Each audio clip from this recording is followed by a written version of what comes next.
Some people are just imposters and they want to instill fear for the wrong reasons. Take inflation. For the past year, fearmongers have been saying that inflation has been caused by government policies. Of course, they don't say what policies. Of course. Now, does the government have some degree of responsibility in our rampant inflation? Duh. Yes, ultimately, the government is in charge. They have tools to subdue inflation, or they should have.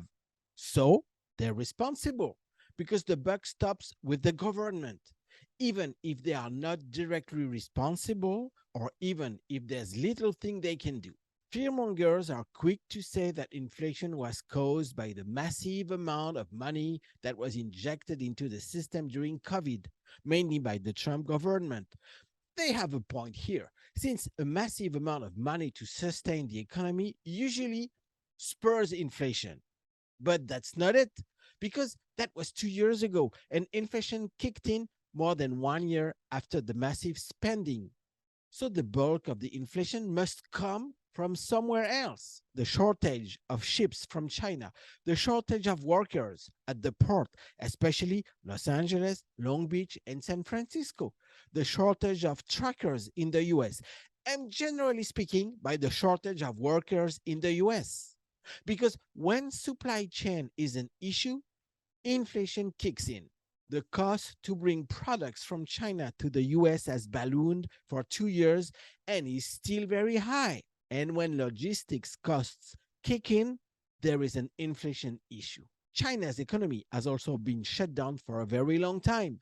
Not enough product were produced, and there's been a shortage of about almost everything from microprocessors to powdered baby milk. When there's a shortage, inflation kicks in. Inflation is also a self fulfilling prophecy because when prices rise, workers are demanding wage rise. And when wages rise, inflation kicks in. There is also the resilience of the American economy and the tight labor market. The US is currently at full employment. We currently need 5 million workers to fulfill all US jobs. Companies can't find workers, and that's a big problem. Unemployment is so low that it is way below the Nehru. And when employment is below the Nehru, inflation kicks in. Then came the Ukraine war.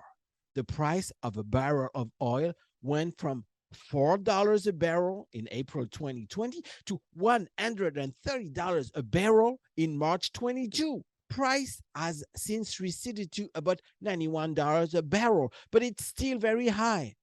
And when the price of crude oil is very high, all oil-based products and gasoline is very high.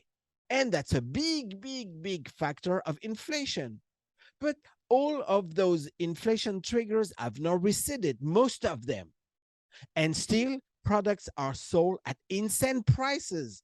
Coke went from $1.50 to $3. The 2-liter bottle, a pack of 12 eggs, went from 99 cents to $3. The price of beef has risen by 22% in 1 year. Coke, eggs, beef, all of that is produced locally and is not affected by the Ukraine war, the China lockdown, the supply chain issues, or the government spending. That's profit price inflation or price gouging. Corporate America is using rising costs as an excuse to increase their prices even higher, resulting in record profits. A lot of companies are taking advantage of inflation to raise their prices and their margin, even if they are not affected anymore by expensive products. Why are grocery prices through the roof? Because just four companies control 85% of meat and poultry processing. Just one corporation sets the price for most of the nation's seed corn. And two giant firms dominate consumer staples. All are raising prices and increasing profits because they can, not because of inflation. Only two giant railways companies dominate the US freight, and it's a big country. Why only two companies? Our freight train system is a bottleneck. disorganized, monopolistic, and very expensive. Big pharma, comprising five giants, is causing drug prices to soar. The airline industry has gone from 12 carriers in 1980 to just four today, all rapidly raising ticket prices.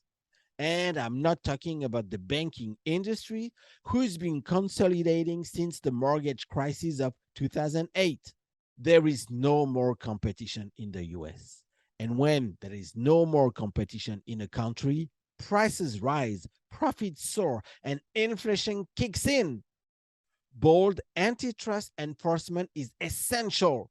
Even the credible threat of antitrust enforcement can deter corporations from raising prices higher than their costs. A windfall profits tax could also be helpful. That would be a temporary tax on price increases exceeding the producer price index's cost of producing consumer goods. So next time someone tells you that inflation is due to bad government policy making, remind them of all the reasons above and especially price gouging. This has to stop.